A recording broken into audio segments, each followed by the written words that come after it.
പ്രിയപ്പെട്ടവരെ, ഇന്നത്തെ വിചിന്തന ഭാഗം മത്തായിയുടെ സുവിശേഷം 22 അധ്യായം 1 മുതൽ 14 വരെയുള്ള വാക്യങ്ങളാണ്. വിവാഹവിരുന്നിൻ്റെ ഈ ഉപമ 21 അധ്യായം 23 മുതൽ 27 വരെ പറയുന്നത് പോലെ യേശു തൻ്റെ പരസ്യ ജീവിതത്തിൻ്റെ അവസാന നാളുകളിൽ ദേവാലയത്തിൽ പഠിപ്പിച്ചുകൊണ്ടിരുന്നപ്പോൾ തൻ്റെ അധികാരത്തെ ചോദ്യം ചെയ്ത പുരോഹിത പ്രമുഖന്മാരോടും ജനപ്രമാണികളോടും പറഞ്ഞ 3 ഉപമകളിൽ അവസാനത്തേതാണ്. ആദ്യത്തെ ഉപമയായ 2 പുത്രന്മാരുടെ ഉപമ സ്നാപക യോഹന്നാനെയും, രണ്ടാമത്തെ ഉപമയായ മുന്തിരിത്തോട്ടത്തിലെ കൃഷിക്കാരുടെ ഉപമ ദൈവപുത്രനായ യേശുക്രിസ്തുവിനെയും മുൻനിർത്തി രക്ഷാകര ചരിത്രത്തെ ലോകദൃഷ്ടിയിൽ അനർഹരായവരുടെ ദൈവരാജ്യത്തിലേക്കുള്ള വിളിയായി അവതരിപ്പിക്കുമ്പോൾ, ഇന്നത്തെ വിചിന്തന വിഷയമായ 3ാമത്തെ ഉപമ, അതായത് വിവാഹവിരുന്നിൻ്റെ ഉപമ, രക്ഷാകര ചരിത്രത്തെ ഇസ്രായേലിൻ്റെ തെരഞ്ഞെടുപ്പ് മുതൽ ആദിമസഭയുടെ കാലയളവ് വരെ ഉൾപ്പെടുത്തി വിവരിക്കുന്നു. ഒപ്പം ഇന്നത്തെ സഭയ്ക്ക് അത് പ്രചോദനവും നൽകുന്നു.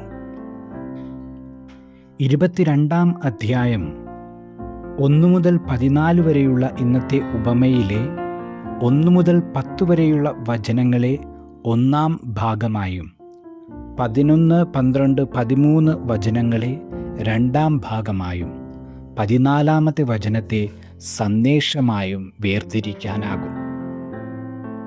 1 മുതൽ 10 വരെയുള്ള വാക്യങ്ങളിൽ രക്ഷാകര ചരിത്രത്തെ ദൈവമായ കർത്താവ് തൻ്റെ പുത്രനായ യേശുക്രിസ്തുവിലൂടെ വിഭാവനം ചെയ്യുന്ന ദൈവരാജ്യ പ്രക്രിയയായി അവതരിപ്പിക്കുന്നു. മുൻപേ കൂട്ടി ക്ഷണിക്കപ്പെട്ടവരെന്ന് കർത്താവിനാൽ തിരഞ്ഞെടുക്കപ്പെട്ട ഇസ്രായേൽ ജനത്തെയാണ് ഇവിടെ അവതരിപ്പിക്കുന്നത്. അവരെ വിവാഹവിരുന്നിന് വിളിക്കാൻ ആദ്യം അയക്കപ്പെട്ട ഭൃത്യന്മാർ പഴയ നിയമ പ്രവാചകന്മാരാണ്.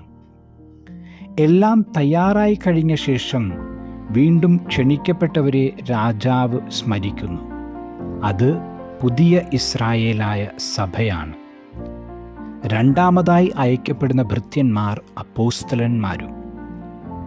AD 70 റോമാ സാമ്രാജ്യത്തിൻ്റെ നേതൃത്വത്തിൽ നടന്ന ജെറൂസലേമിൻ്റെ തകർച്ചയെ ആദിമസഭയെ അവഗണിച്ചതിൻ്റെ പരിണിതഫലമായി സുവിശേഷകൻ അവതരിപ്പിക്കുന്നു. ദുഷ്ടരും ശിഷ്ടരും ഉൾപ്പെടുന്ന വിരുന്നുശാല സഭയാണ്.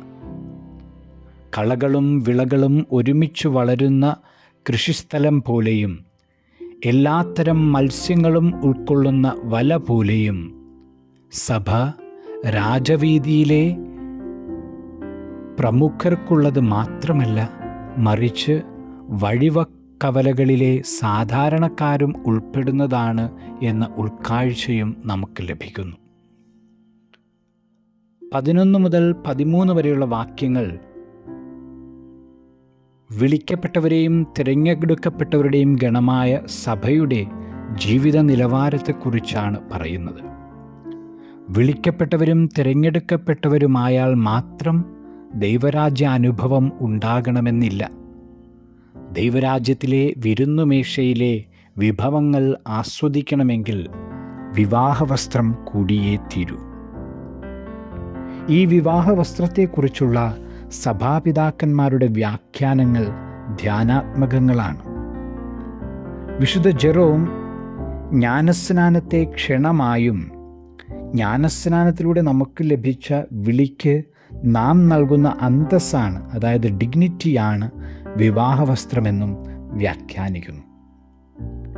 വിളി സൗജന്യമായിരിക്കെ വിളിയുടെ അന്തസ്സ് മനസ്സിലാക്കി ജീവിക്കാൻ ക്ഷണിക്കപ്പെടുന്നവന് കടമയുണ്ടെന്ന് വിശുദ്ധ ജോൺ ക്രിസോസ്റ്റം ഓർമ്മിപ്പിക്കുന്നു.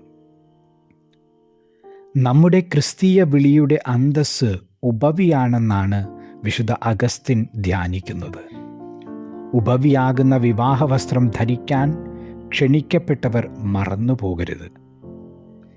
ഈ ഉപമയോടൊപ്പം റോമാക്കാർക്ക് എഴുതിയ ലേഖനം 13 അധ്യായം 14 വാക്യങ്ങൾ, നിങ്ങൾ ക്രിസ്തുവിനെ ധരിക്കുവിൻ എന്ന വചനം ചേർത്തു വെച്ചുകൊണ്ട് അലക്സാണ്ട്രിയയിലെ വിശുദ്ധ സിറിൽ വിവാഹവസ്ത്രം ക്രിസ്തു തന്നെയാണെന്ന് വെളിപ്പെടുത്തുന്നു. ക്രിസ്തുവിനെ വസ്ത്രമായി അണിയുവാൻ പാകത്തിന് നമ്മുടെ സഭാജീവിതം പക്വതപ്പെടണം. അല്ലെങ്കിൽ പുരോഹിതരോടും ജനപ്രമാണികളോടുമെന്ന പോലെ യേശു നമ്മോടും കഠിനമായ ഭാഷയിൽ സംസാരിക്കും. ക്രിസ്തുവിനെ വസ്ത്രമായി അണിഞ്ഞ് അവൻ്റെ വിവാഹവിരുന്നിന് പങ്കെടുക്കാൻ തക്കവിധം നമ്മുടെ ജീവിതങ്ങളെ രൂപാന്തരപ്പെടുത്താം.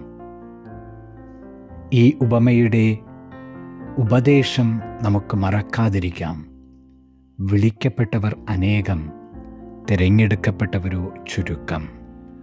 തിരഞ്ഞെടുക്കപ്പെട്ടവരുടെ ഗണത്തിലേക്ക് ഉയരുവാൻ ഈ ലോക ജീവിതത്തിൽ നമുക്ക് പരിശ്രമിക്കാം.